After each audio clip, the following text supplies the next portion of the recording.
Assalamualaikum warahmatullahi wabarakatuh.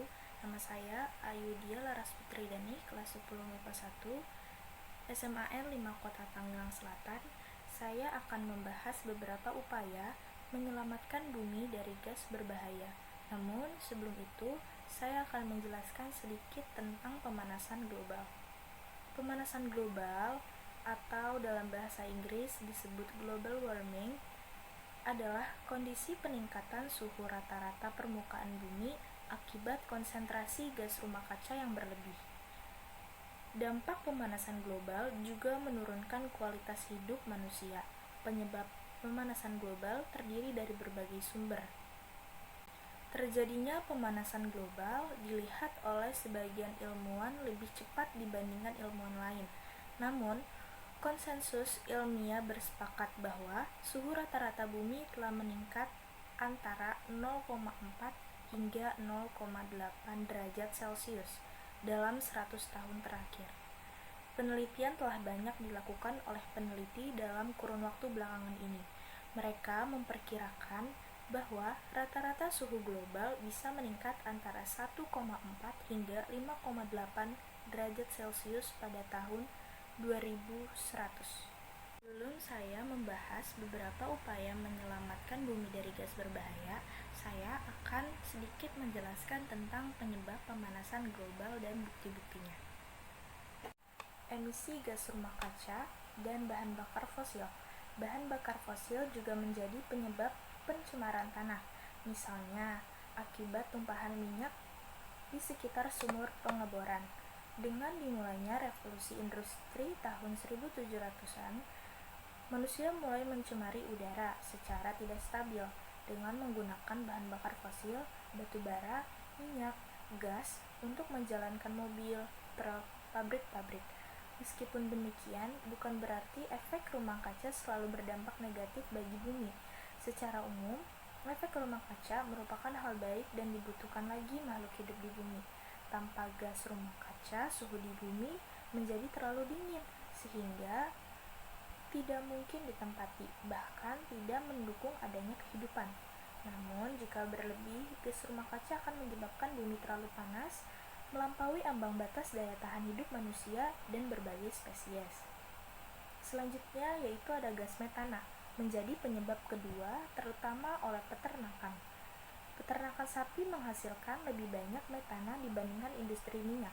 Sekitar 20% emisi gas metana AS diproduksi oleh sendawa dan kentut ternak. Yang ketiga, saat ini terdapat lebih banyak karbon dioksida di atmosfer dibandingkan dalam kurun waktu 800.000 tahun terakhir. Selanjutnya ada perubahan iklim global menimbulkan dampak yang dapat diamati pada lingkungan. Glaser mencair, es di sungai serta danau lebih cepat mencair dibandingkan periode sebelumnya. Penyebaran tanaman dan hewan berubah dibandingkan daya historis. Bahkan beberapa pohon berbunga lebih awal. Langsung ke pembahasan. Sekarang kita akan membahas beberapa upaya menyelamatkan bumi dari gas berbahaya. Yang pertama, mengurangi penggunaan energi fosil. Penggunaan energi berbahan bakar fosil seperti minyak bumi, bahan bakar merupakan salah satu penyebab terjadinya global warming. Dengan mengurangi penggunaannya, kita berkontribusi untuk mencegah semakin meningkatnya suhu bumi dan perubahan iklim. Bukan hanya mengurangi penggunaan fosil saja yang dapat menyelamatkan bumi dari berbagai gas berbahaya, tetapi juga kita ambil contoh dalam kehidupan sehari-hari, yaitu mengurangi jejak karbon. Sebagai berikut. Pertama, berhenti membuang-buang makanan. Karena limbah makanan merupakan kontributor utama emisi gas rumah kaca. Alasannya, makanan yang dibuang terurai di tempat pembuangan sampah dan mengeluarkan metana. Gas rumah kaca sangat kuat.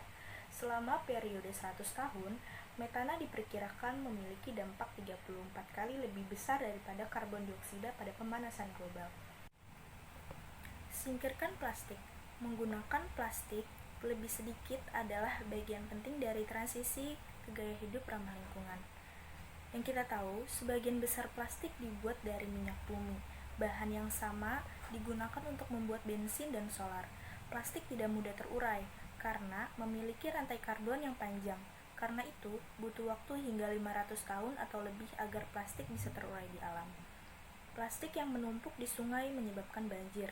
Plastik yang jatuh ke tanah merusak kesuburan tanah. Plastik memperburuk kualitas air dan menyebabkan atmosfer bumi terkontaminasi CO2 jika dibakar. Namun, plastik sekali pakai merupakan kontributor utama emisi gas rumah kaca. Beberapa tips untuk menggunakan lebih sedikit plastik. Pertama, jangan gunakan kantong plastik dan bungkus plastik saat membeli produk segar. Yang kedua, bawa tas belanjaan Anda sendiri ke toko. Yang ketiga, minumlah dari air botol, air yang dapat digunakan kembali, dan jangan membeli air kemasan. Selanjutnya, tumbuhkan produk Anda sendiri. Menanam makanan Anda sendiri di kebun, komunitas, atau halaman belakang Anda dikaitkan dengan banyak manfaat, termasuk mengurangi stres, kualitas diet lebih baik, dan meningkatkan kesejahteraan emosional. Nah, menanam buah dan sayur mengurangi penggunaan kemasan plastik dan ketergantungan Anda pada produk yang diangkut jarak jauh. Mempraktikkan metode pertanian organik, mendaur ulang air hujan, dan mengomposkan lebih lanjut dan mengurangi dampak lingkungan. Selanjutnya, menggunakan transportasi umum. Salah satu kontributor polusi terbesar kita berasal dari asap kendaraan. Emisi gas yang dikeluarkan kendaraan mengandung karbon monoksida CO dan hidrokarbon HC yang berdampak mengurangi kualitas udara. Gas buang atau emisi ini bersifat karsinogenik, sehingga selain berdampak buruk terhadap lingkungan, gas buang kendaraan juga berpotensi menyebabkan sejumlah penyakit seperti kanker. Karena itu, kita disarankan untuk memilih sarana transportasi umum seperti bus, kereta, atau ojek dan taksi online untuk berkegiatan sehari-hari. Opsi lain, saat ini semakin banyak kelompok kendaraan tumpangan ke kantor untuk mereka yang tempat tinggalnya jauh dari lokasi bekerja setiap mereka. Selain itu, jika Anda berkendara, secara bijak selalu cek dan ganti oli serta penyaring bahan bakar secara berkala sesuai kebutuhan kendaraan Anda, dan pilihlah mobil hibrida atau listrik yang tingkat emisinya jauh lebih sedikit dibandingkan dengan mobil dengan bahan bakar bensin. Gunakan listrik secukupnya. Intinya, hemat listrik berarti hemat energi. Dengan semakin sedikitnya energi yang digunakan, kita berkontribusi mengurangi pemanasan global. Kita bisa mengurangi penggunaan listrik dengan lebih memperhatikan sejumlah hal. Misalnya, tidak lupa mematikan lampu, terus mematikan lampu saat tidur, atau mematikan AC saat sedang tidak berada di kamar. Banyak yang tidak melepas sambungan listrik perangkat elektronik saat tidak dipakai, melainkan hanya diganti ke dalam posisi standby. Padahal, pada kondisi ini, aliran listrik masih bekerja dan energi menjadi terbuang. Pilihlah energi surya. Selain berupaya menghemat listrik, memiliki sumber energi terbarukan juga merupakan salah satu solusi untuk mengurangi gas rumah kaca. Misalnya saja, energi surya. Saat ini, energi surya semakin banyak dipilih masyarakat di berbagai negara untuk menyuplai listrik rumah tangga, perkantoran, industri, hingga kawasan-kawasan terpencil. Hanya dengan mengandalkan sinar matahari, teknologi surya seperti solar system mentransformasi energi menjadi energi listrik. Sumber panel surya semakin populer karena biayanya yang sudah semakin terjangkau.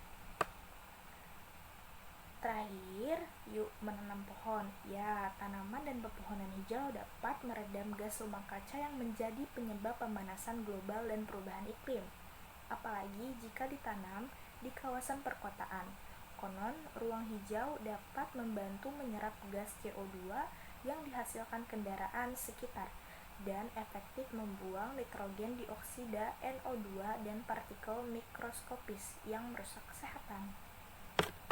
Sekian dari saya, semoga materi yang saya sampaikan dapat bermanfaat.